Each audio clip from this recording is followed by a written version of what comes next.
ladies and gentlemen. My name is Susan Willis, and I'm the chair of the board of the Public Schools branch. And perhaps the other folks here, we're going to start with you, Dale Sabin, director for the Public Schools branch. Harvey McKeown, director for the Public Schools branch. Parker Grimmer. Cindy McLean, assistant. Karen Redmond, manager of policy and planning. We have some of our staff seated at this table as well. Tom Cummings, director of corporate services. Becky Shea-Solon, financial services coordinator. I'm Dave Gillis, leader of corporate services. And Ron Carriger, the principal of this school, who we'll hear from in just a few minutes. Anyway, I'd like to call the meeting to order. There is an agenda that has been circulated. Are there any changes in the agenda first? I move that we remove item 9-1 and bring it back at a future meeting. Student suspension policy. Okay, thank you. I'll second. So are you moving is someone moving? No, just the removal of that item. Okay. Okay. We're going to take a motion. Approved. We'll take a motion Amended. for the agenda Okay. itself. Are there any other changes in the agenda? Just that one. Just the one? Okay, so is there a motion to adopt this agenda with that change? So moved. Moved by Dale Sabian and seconded by Harvey McEwen. Any discussion? All in favor? Aye. And the motion is carried. This is the first meeting of this board that is a public meeting since Dale Sabian has joined our board. And we're pleased to have Dale come to this board to work. Dale brings all kinds of experience in education, both from the Western School Board in this province as a superintendent and from his work in boards in Nova Scotia as well. So we appreciate you joining us. Thank you. And we welcome you. We're going to hear from Ronnie Carriger. We've just had an energetic tour of the school. He was trying to see if I could get up and down 3 flights of stairs fairly fast. And Ronnie, we'd be pleased to hear about Birchwood. Okay, thanks. Yes, on behalf of Birchwood staff, first of all, we'd like to say welcome to all of you for attending the meeting. Dale, congratulations on your position. And to the head table guests, we also like to welcome you people. Dale, this year, like every other year, it seems that education has always gone through an interesting journey. Since we became a united front from east to west, it's been an interesting conversation, and the name itself has been changed from probably every year to a different title. So it will continue to be interesting. And needless to say, this year was one of mixed emotions all year from all 56 schools, and certainly extremely interesting to see how it unfolded with which schools were going to close, which schools stayed open. But you're in a school that is celebrating a wonderful story, what took place this year with the rezoning here at Birchwood. I'll just give you a quick snapshot of what that looks like. Needless to say, we too we're going through mixed emotions ourselves, despite the great numbers that we are increasing. This school has housed our feeder schools have always been, since it's the motor were built here, the feeder schools always came from St. Jean, Parkdale, and Prince Street. And so now that has changed for the first time. And so there is, again, mixed emotions from not only students and families, but certainly from staff. Some very seasoned, some have been lifers here at Birchwood. And so with that, we realize that we are losing that culture. So having said that, we have turned the page, and we are extremely excited to be able to be getting extra bodies in the building. Just to give you a concern that we had for a school is it was becoming a point where we weren't able to offer proper programming because of the numbers that we had at the school. continue to have a very exciting and good numbers with their band. But our French program was certainly deleted, and do believe we have 6, 7 French immersion students that are graduating this year only. And so it was a matter of making decisions that it's time that we either remove our French program or we have good conversations like we did this year. I'm well aware that there's been many mixed emotions of parents that are leaving and parents that are taking their child here. It's been interesting conversations. But what's been really rewarding for us as a staff is the opportunity to be able to showcase just what type of school we have here at Birchwood. We had a parent, Dale was asking, we had a parent meeting, I do believe it was 2 weeks ago, where we had parents invited for their child if they were coming from grade 7 and 8. So we're now getting the walkers from Prince Street and all of Stratford population, that with the exception of the zoning area where they're going to be going to Stone Park. But our enrollment are all Stratford students, again, with the exception of walkers from Prince Street. So it's a different look for us. And what's really neat is with that come extra staffing. So we have we've been given an additional 14.23 teaching staff. So you can imagine how exciting that is. Apparently that's more money for administration, as I've been reminded. So, but we are very excited. We're getting 5 new English teachers, 6.23 French immersion teachers, an extra 1.25 resource, and we're getting an additional 0.25 in guidance. And so with that comes a great excitement, as every principal would love to be in the chair and be able to hire up and bring in new staff, which is what we've done. We've hired additional staff, and we're very excited. Still haven't completed. We still have 3 assignments left that we need to fill, but we're very excited. So what's really neat is not only the kids from Stratford that are coming here, but also the teachers. We're getting 7 teachers coming over from Stratford, a vice principal coming from Stratford, the resource teachers coming from Stratford, from Stone Park. So all those, so we're kind of a win-win. Even though they're coming in, they're making a change, these people are also coming with them. So we already have had great conversation with the students because of the knowledge base of some of these teachers from the resource and vice principal and the teachers. So it's one of great excitement.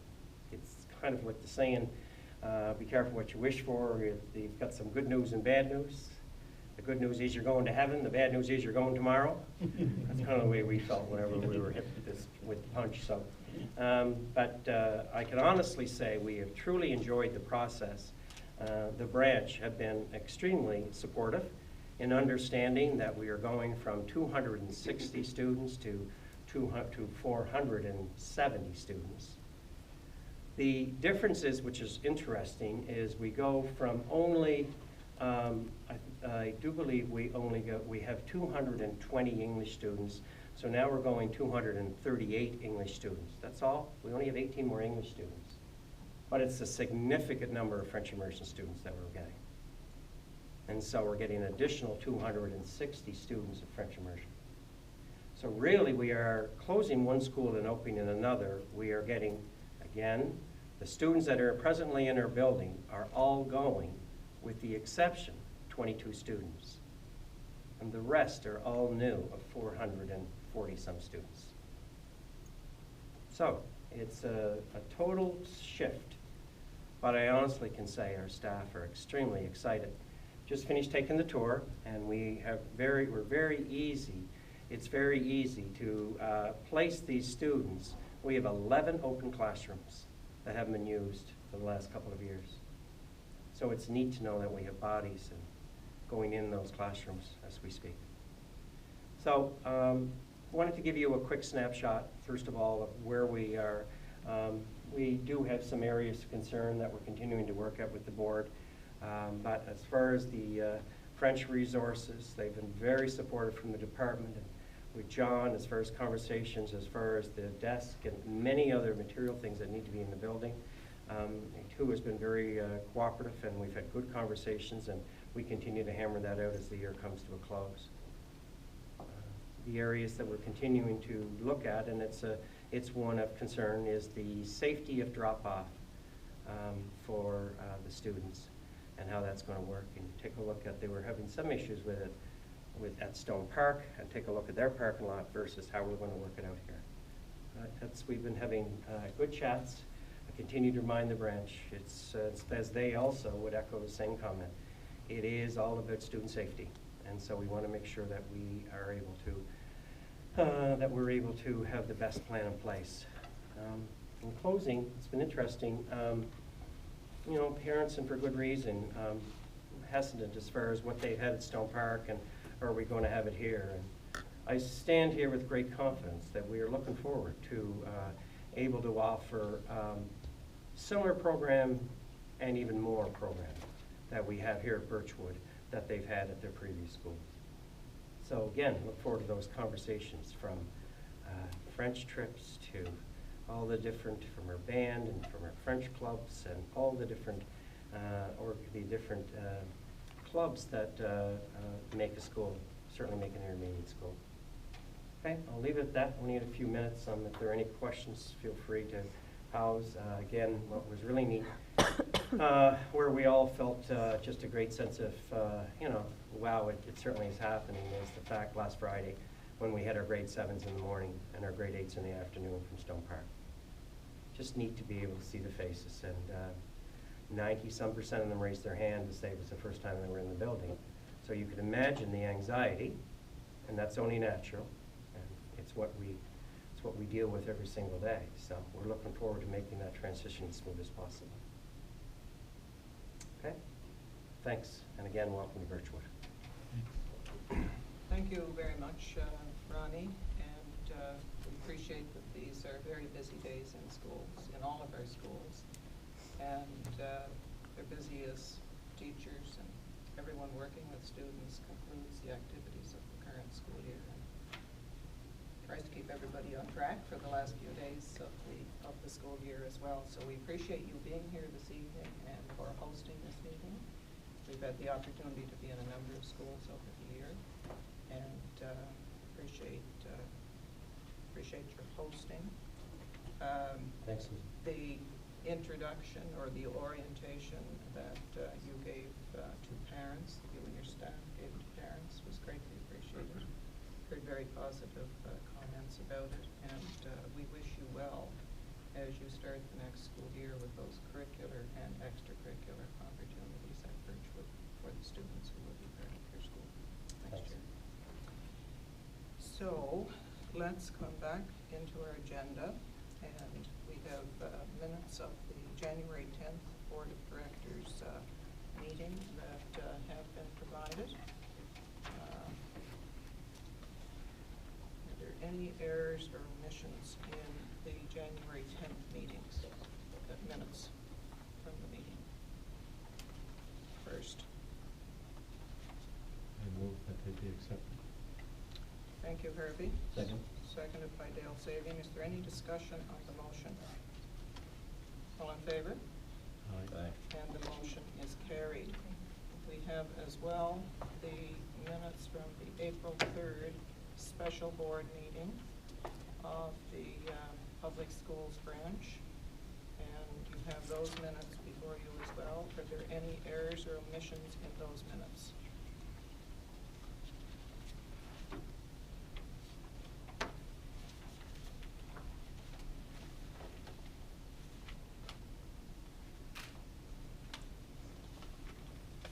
Hearing none, is there a motion to adopt those minutes? So moved.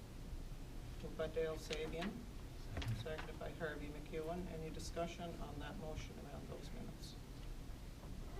All in favor?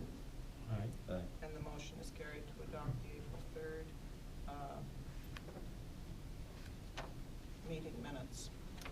And we have as well the special meeting of the Public Schools branch on June 1st. And we have the minutes for that meeting that are before you as well. Are there any errors or omissions in those minutes? I move they be adopted.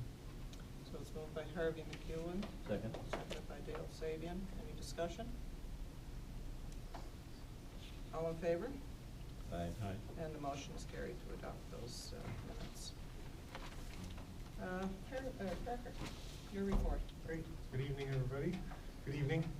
I have 4 items to report on. The first is school visits, and earlier today, actually, I wrapped up my last regular school visits, and in total I was able to visit each school, each of our 56 schools, twice during the school year, spending 4 hours in total at each school. And I certainly witnessed some exceptional teaching and learning, and I was also able to personally pass out over 450 cards of thanks and a PSB pencil or pen to students who were nominated by staff for doing random acts of kindness. And students were very receptive and appreciative of this quiet recognition. Second thing I want to talk about is a transition update. And section 11.1 of the school change policy states that in the event of a resolution made by the board, the director will immediately establish a committee which will be responsible for planning and implementing the positive transition of affected students and staff. And these committees that we called transition teams have been formed and are very busy continuing their work, preparing for change and supporting students. Specifically, they were involved with ensuring school transitions are seamless and efforts are made to create positive experiences for those involved. They also are identifying transitional requirements and activities that are make sure those activities are completed. They're identifying and responding to the challenges and ensuring solutions are achieved, collaborating with others to gain information which can positively shape the transition plan, reflecting on the process, identifying successes, challenges, and celebrating accomplishments.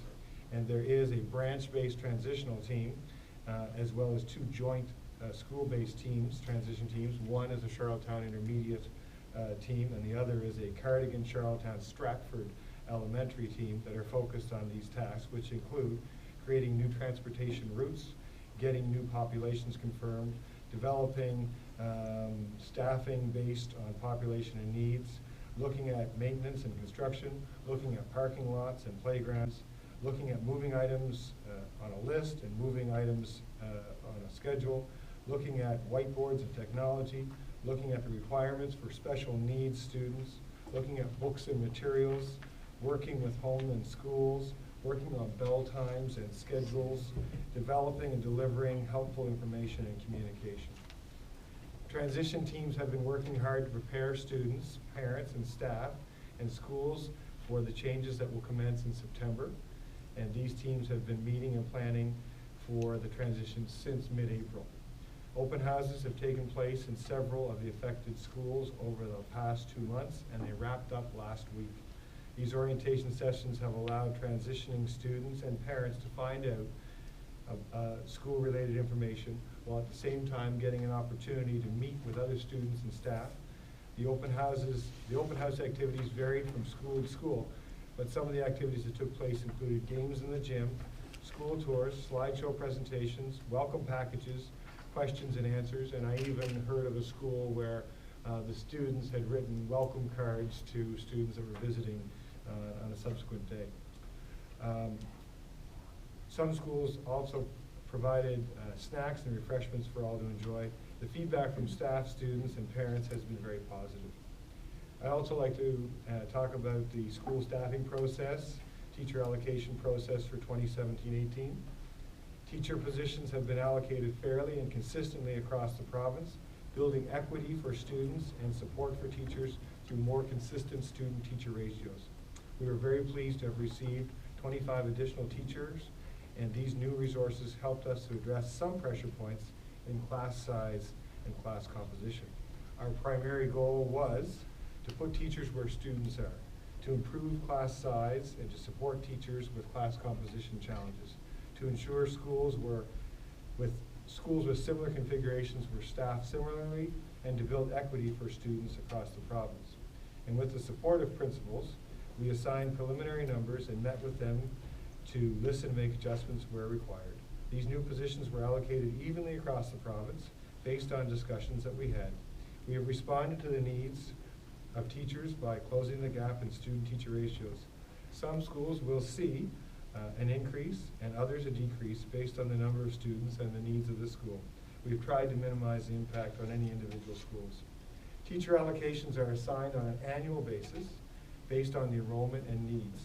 School staffing is the responsibility of the educational authority, and it's never an easy process. We did our very best for students to close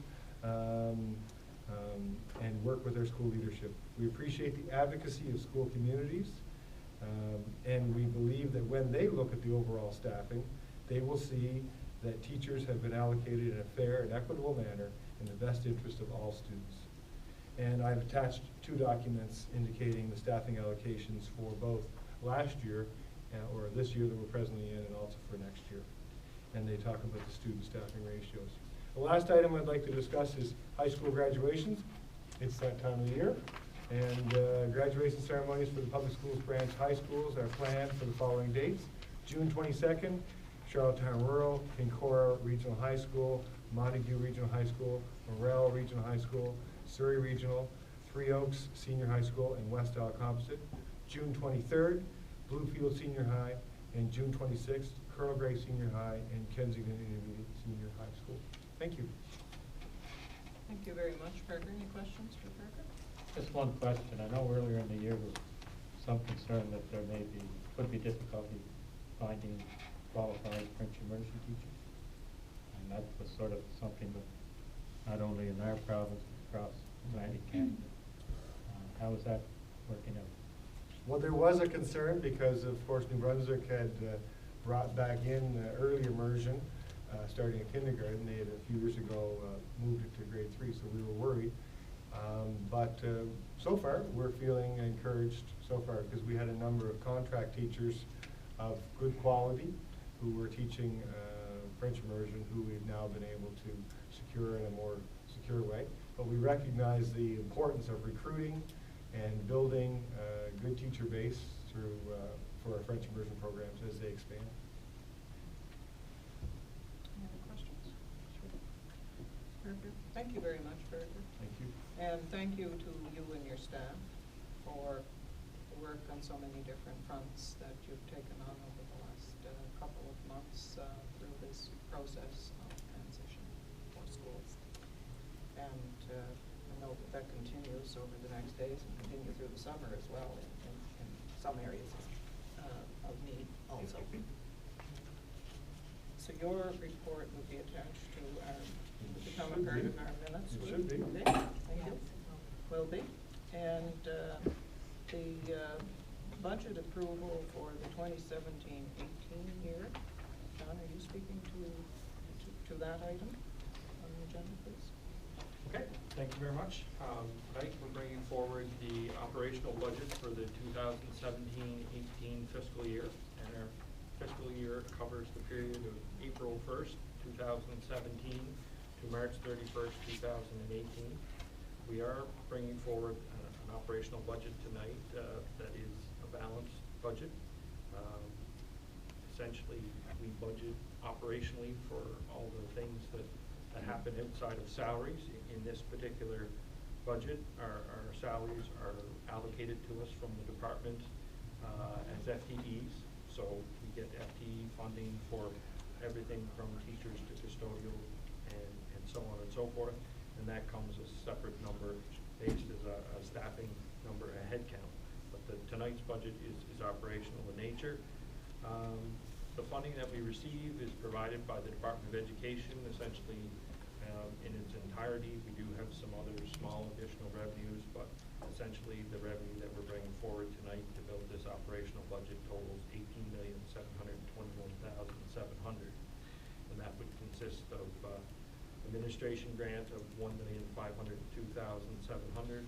maintenance grant of $9,804,800, program grant of $2,276,100, a transportation grant of $2,632,800, a professional development grant of $40,200, renovations and equipment grant of $1,076,900, a deferred revenue of $1,480,200 that will be taken into revenue, and additional revenue of $340,000 for a total of $18,721,700. This time, I'd ask Becky to come forward and explain the expenditure side of tonight's operational budget. So when we get the funding from the Department of Education, we then go through and allocate it out to the different departments that we have at the board and at the school level as well. We've gone through and developed a budget for policy and planning, which would include travel, meeting expenses, your board of director expenses of $49,000. Corporate services, we have a budget of $1,315,000, which would include liability insurance, telephones, rent, mileage, legal expenses, things of that nature. We have a human resource budget of $33,500, which would also be transportation, mileage, some other legal expenses. Property services it is our largest budget. It has $11,545,600, and it would include things like building insurance, equipment purchases, heating, fuel, repairs and maintenance, janitorial supplies, electricity, snow removal. It is one that has the bulk of our expenses. Transportation budget of $2,783,900, which also includes the insurance on our bus fleet, snow removal for the bus drivers, bus fuel, and bus repairs and maintenance. We also have a budget for student services of $369,900, which is programming for the student services department and also some travel. We also have a budget of equal chances for learning of $30,700, which some of the schools use. And we have the school's total budget, which would be $2,593,700, for total operational budgets of $18,721,300, which would then balance our budget for the fiscal year of 2017 to 2018.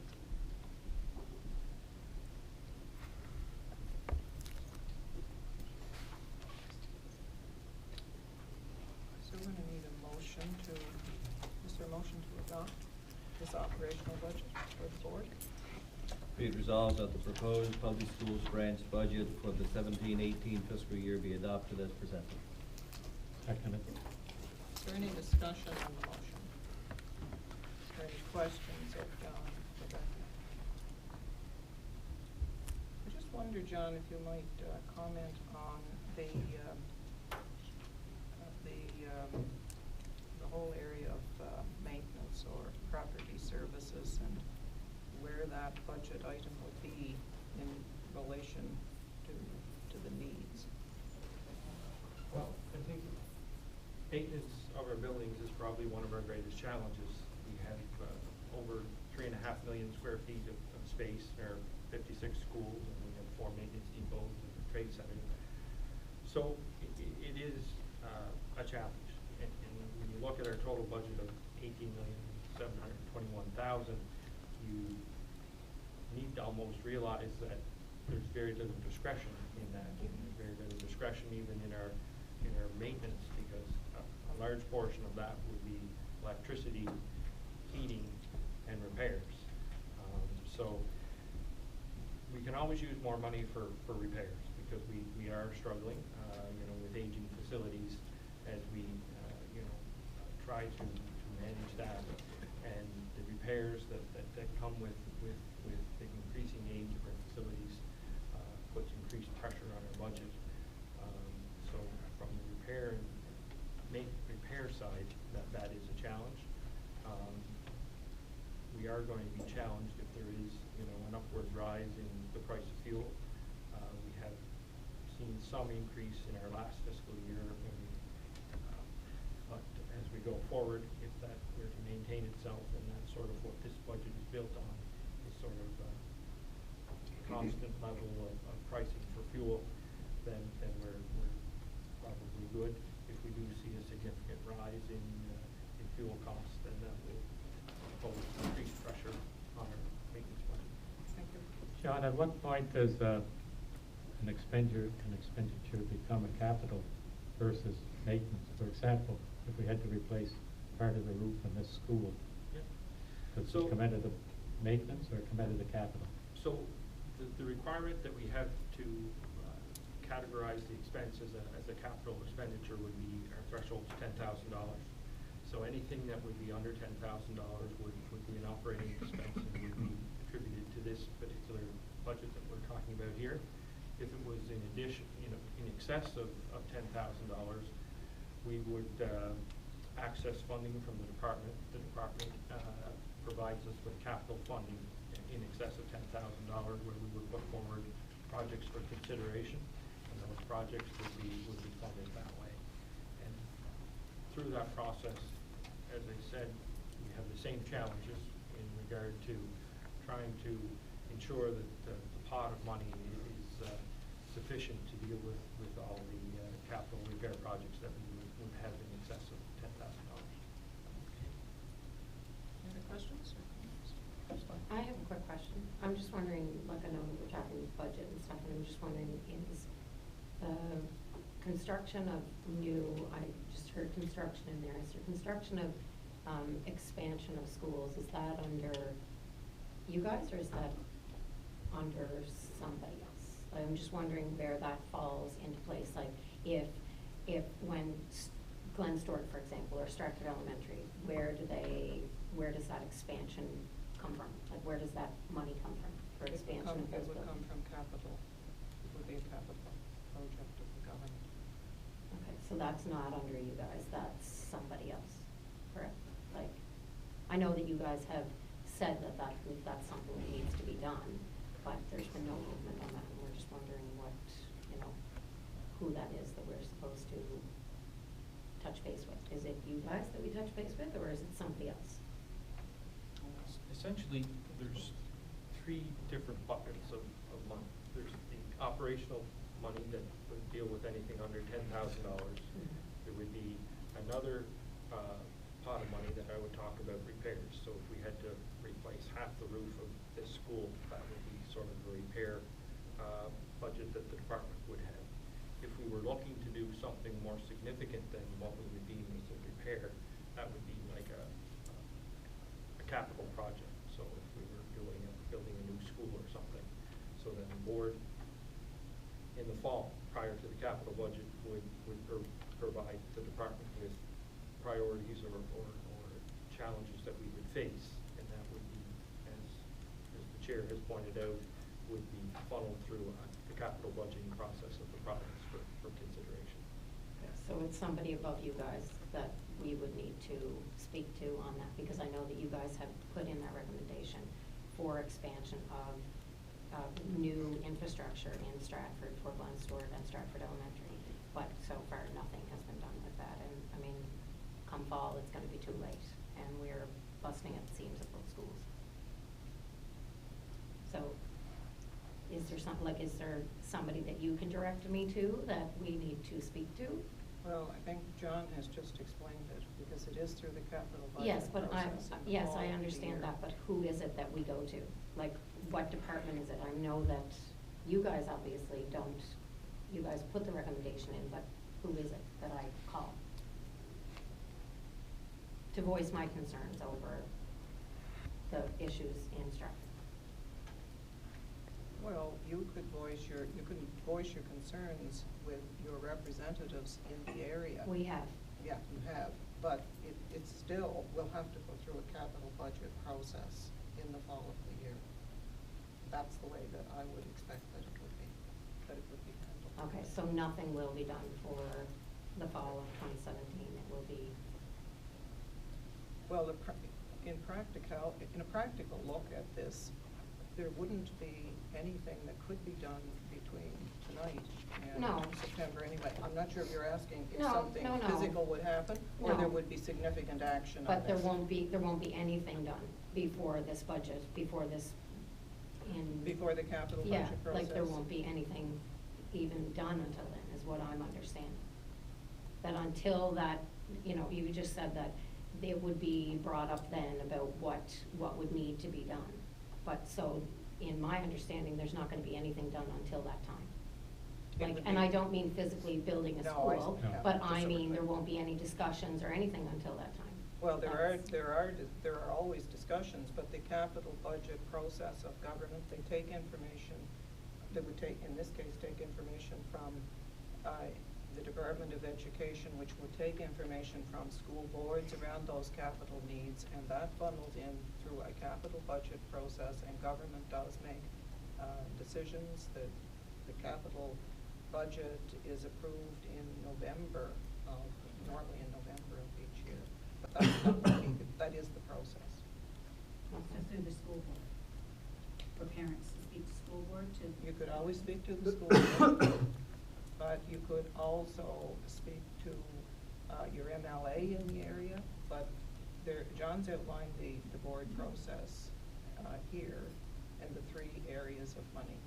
And from a government perspective, I don't think I can say it any differently than I've already said it. It is through the capital budget Okay, process. I understand that. So I just want clarification that, so basically, if there's any new infrastructure or decisions on new infrastructure, it won't be made until that meeting, until that decision in November. So Stratford and Glenstore will just have to deal with what they have until hopefully September of 2018, when things, like hopefully something will be built before then. Is that, I'm just wondering if that's what, if they approve it, which they have to because we're busting at the seams, and you guys have already put in that recommendation. We did. We had the meeting on April 3rd as a board. We did make a recommendation around that, recognizing what the needs were at that time. Okay. Okay. Is there any other discussion? Well, the only thing is, I think between now and then, there may have to be some further discussion about what's actually needed. Oh, absolutely. And because when you go to capital, when you do that capital process, you need to know, are you asking for 6 rooms or a new building, or what is it you're after? Because it has to carry a cost to it. So between now and then, there would be meetings, I'm assuming. Well, that's really what I'm asking. Like, is there going to what's the be, plan? are there going to be things planned before then? Because if there's nothing done until then the discussion comes in November, and then it's too late. Because then it's too late for even next year, because everything is, Stratford and Glenstore are literally, there's pictures being posted all over the internet of these crazy little classrooms that are posted in boot rooms, in locker rooms. There's things that need to be done, there's discussion that needs to be done before then. Because, we still have kids coming up through the school system, and some are coming here, but we still have ones in Glenstore and Stratford, and, I was there to represent the school before at the meetings, but things need to be done, and things need to be done. I don't know what they're gonna do for September. So, something has to be done for September. I don't know what, but. Your immediate conversation for September, though, needs to be with the staff at the public schools branch, I would say. Okay. Immediate needs. Their immediate classroom needs. That's for September of 2017. That's a conversation. So that's you, Parker, correct? That's the staff here. Okay. And you can do so as well through the administration. Well, the administration is, like the administration of. School. The school, the administration of the schools knows exactly how all of us parents feel. So I think that it's above the administration. They can talk till they're blue in the face. We have staff that are leaving and high administration that are leaving our schools. So we need to, we need to speak to, I think, somebody higher than a school principal to get things. Well, I'm always available if you Okay, want. well, I'll give you a Who call can this approve week. the money? Excuse Can me? you guys approve the money to expand the school? Me personally? Yes, that's what I'm asking, yeah. Like, who is it that, like, you guys keep saying that this is something that needs, like, somebody needs to, this needs to go through the budget. This needs to go through this. Well, who is it that, I've already talked to James Aylward, and James Aylward is totally on board with us and feels exactly the same way we do. But who is it that I can go to and knock on their door and say, my kid's school doesn't have enough bathrooms. There's not enough space. My daughter's school has, the girls don't have a locker room for the gym anymore because it's a resource room. So there's kids learning in a room with change rooms, sinks, and toilets. Totally wrong in my eyes. So there's all of these things that I think need to be done immediately, and something has to be done before September. because this is getting, there's 12 kindergarten classrooms in September in Glen Stewart. So if there's 15 to 17 kids in the class, I think to conclude this, because we're going to come back to the motion here, but I think the suggestion that within the public schools branch, you meet with Parker and some of his staff Absolutely. Before is we very leave, appropriate. You could talk about that probably even Absolutely. after the meeting Yep. this evening and arrange a time to Before have we a leave, conversation. we got our numbers. okay, Okay. Okay. thank you. You're welcome. Okay. Any more discussion on the motion, folks? So all in favor of the motion to approve the operational budget for 2017-18 for the public schools bench? Aye. Aye. And the motion is carried. We have policies that are coming before us as a board this evening. And the first one of those policies is around student teaching. Karen, you can speak to that, Yeah, I can please? speak to Just that a little one. background to that, please. So the student teaching policy is a new policy for the public schools branch. It is a requirement of the new Education Act. And the goal is really to capture kind of our current practices. So the policy addresses things like scheduling student-teacher placements, expectations of student teachers, the role of cooperating teacher, and if needed in rare circumstances, the termination of a student-teacher placement. So it's not earth-shattering or anything like that. It's just a requirement of the Education Act to have a policy on student teaching, and this one was developed to kind of reflect our current practices. Okay, thank you.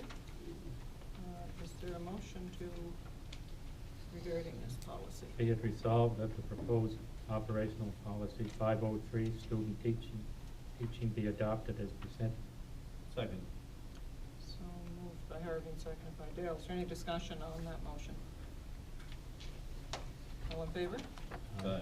The motion is carried to adopt that policy on student teaching. So the revision to the policy GP 11 on student appeal. This revision is to make sure that this policy lines up with some changes in the student regulations regarding the number of days in which an appeal has to be made to the chair of the hearing committee. So previous it was 5 days, but it's been extended to 10 business days, so that revision to that policy just reflects that, and there are just a few other kind of minor revisions to that, more editorial, and just making sure that it reflects the current legislation.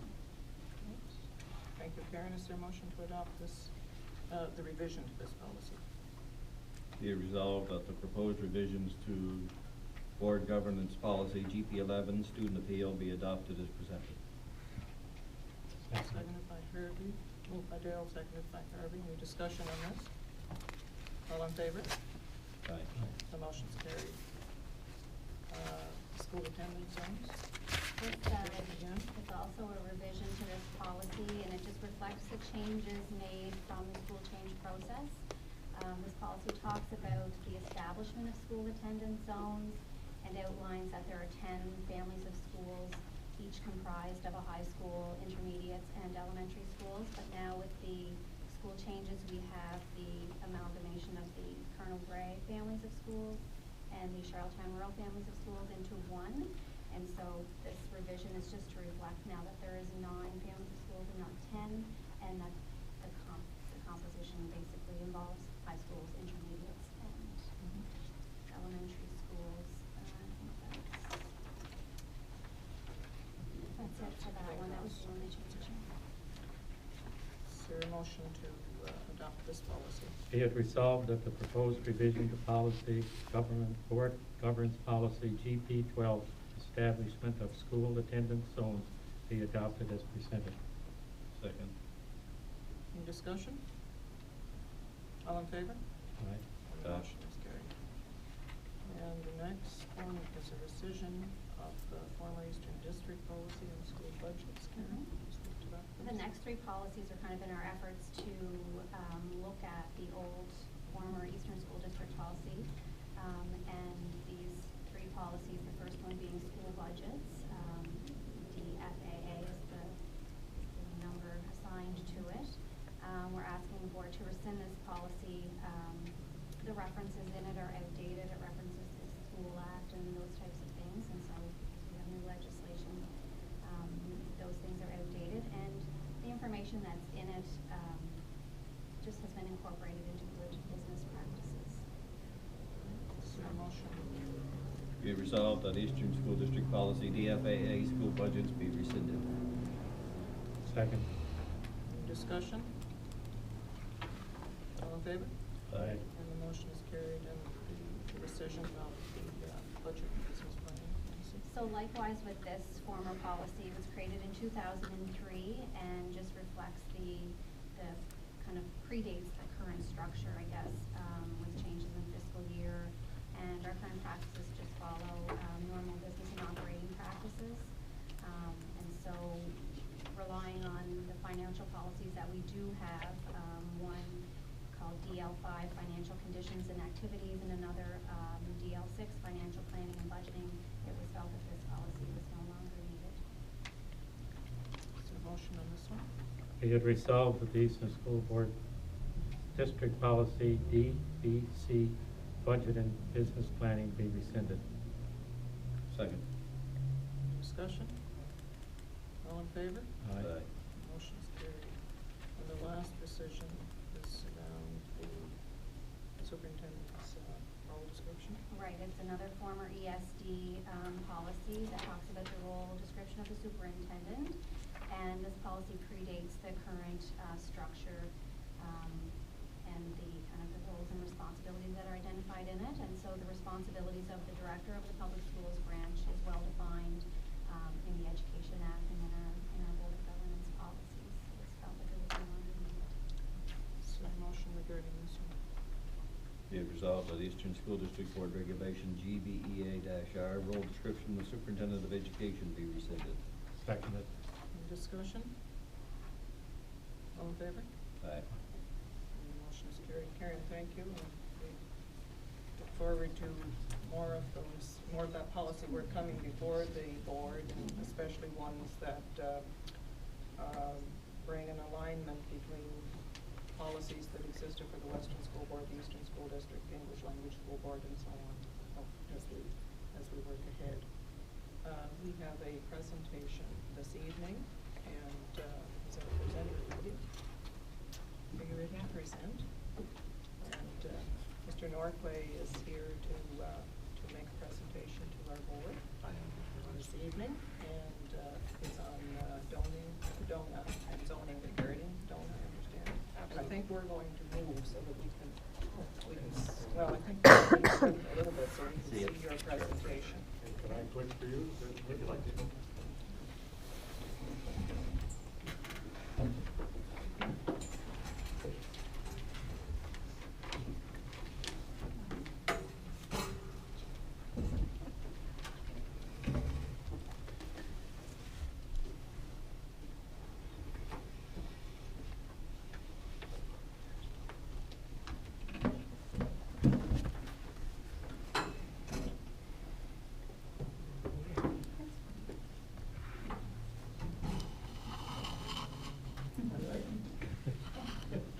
I'd like to thank the board for letting us have a moment of time there to speak about the rezoning. I speak on behalf of the Parents of Recommendation 12. It's an informal group that was created after the vote that occurred on April 3rd. And so we just wanted to speak to some of the concerns that we had and get some input from yourselves about what's going on. If you want to put the slide, please. So the reason I'm here is I have two daughters. One is going into junior high this year coming up, and one is in grade 4. So this is a very pertinent subject of conversation around our house because it immediately affects our house. And I think I'm like most people where we care about what immediately involves us. So, you know, Georgetown was over here, and St. Jean was over here, and stuff was happening. But from the initial discussions around the board, nothing really affected me besides going to Birchwood versus going to Stone Brook. So there was And then April 3rd happened. Twitter blew up, Facebook blew up, because it didn't occur the way that it was expected, right? We saw the recommendations, we all read through the recommendations, so there was a certain thought process, and the board had done such a great job of informing everybody about what was going on. Like this should have been easy besides what the government would do afterwards. We knew what the board was going to do because they told us. You guys had done all of your background work, you'd done all of your recommendations, we could read all of them. If we had a problem with them, you even let us speak to it in multiple locations. You guys were very good about letting everyone have a say, and that was wonderful. So our expectation was things would go according to plan. Flip the slide. The plan being the Category 2 change report as of January 10th, 2017. That was our expectation, if you want the slide there. And what I care about, again, not to get too flippant about it, but I mean, you can only, there's a lot of documents here and there's a lot of children, but I care what's happening to my children, and that was in recommendation 12, which was rezoning of Stratford and Donut to intermediate students to Birchwood Intermediate. That was our expectation. And that was a big deal because a lot of parents were concerned about going to a quote-unquote inner city school, about what would that look like, how would that be. And so we had a lot of discussion back and forth. We had a good conversation about what moving to this new school would look like. Aired out a lot of things. By the time the vote came out, that fire had burnt itself pretty much. People had decided, okay, we're going to Birchwood, this is what it looks like. We can deal with that, we'll talk to the board about that. Next slide. So, what we found out was that Stratford Elementary, this is what our thought, next, and that Donut, we're both going to go to, next slide, Birchwood. That's what our explanation was. That's what was going to happen. And then the vote happened. And that's what happened. Our Donut was removed from Stratford. And that's why Facebook and Twitter blew up, because people that were at the vote were saying, guess what happened? And we all went, we're going to Birchwood. And they said, you guys aren't. And that was the first we heard about it. Now, in further discussions, I was hearing that there was some input from the public suggesting that this occurred, but the bulk of the people that were actually involved in the donut zone didn't get any sniff of that this was going to be a possibility. Next slide. So this is what happened. Donut zone is going to be completely segregated from Stratford, except, next slide, French immersion, which is still zoned to go to Stratford Elementary. So my children are now not going to the same school that the kids in our development are going to, because they're now zoned to Donut. Those English students are now going to Donut. They're still going to Stratford Elementary. So on one hand, they're going to be split from some peers, but on the other hand, they're going to the same school, same building, and a lot of their Stratford friends are going to be there. So it's a mixed bag.